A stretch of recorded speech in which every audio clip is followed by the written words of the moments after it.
Aujourd'hui, on se retrouve dans un nouvel épisode de Marvel au pif. Grâce à ce livre dans lequel je vais tirer une page au hasard, je vais vous faire découvrir et pourquoi pas me faire découvrir un truc ou un personnage de l'univers Marvel. C'est parti.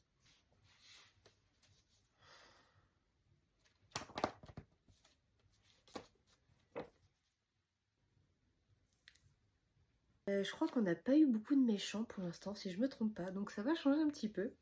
Donc aujourd'hui, je vais vous parler de Mephisto. C'est parti. Mephisto fait sa première apparition dans The Silver Surfer numéro 3, publié en décembre 1968.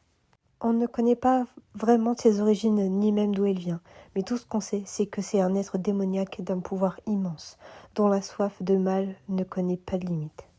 Il est tellement unique et dangereux que d'autres entités se sont parfois fait passer pour lui, profitant de sa réputation. Ses obsessions, les pactes. Mephisto adore conclure des accords avec des mortels. Il leur offre ce qu'ils désirent en échange d'un prix souvent bien plus lourd que prévu.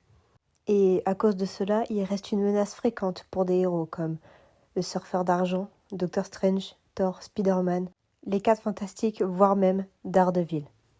Il est aussi responsable d'événements marquants. Par exemple, il est à l'origine de la transformation de Johnny Blaze en Ghost Rider. Et parmi ses enfants, car oui, il a des enfants, on compte sa fille Mephista et son fils Black Heart. Tout cela montre que Mephisto ne se contente pas de semer le chaos. Il le structure, le planifie, il peut même attendre des années, voire des décennies, jusqu'à ce que ses plans aboutissent. Il a aussi une petite particularité, il déteste la joie, le bonheur, et surtout l'amour. Par exemple, celui qui unit Mary Jane Watson et Peter Parker.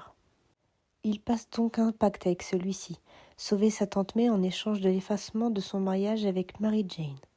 Mais malgré tous ses pouvoirs, Mephisto a aussi des faiblesses. Il ne peut pas forcer quelqu'un à s'engager contre son gré. L'autre partie doit accepter. Et ses pouvoirs sont liés à la dimension infernale. Plus il s'éloigne de son monde, plus sa puissance diminue. Avec Mephisto, le vrai danger, c'est pas ce qu'il te prend. C'est ce qu'il te fait croire que tu gagnes. Et si un jour tu souhaites qu'il apparaisse, il te suffit d'une phrase. Je ferai n'importe quoi.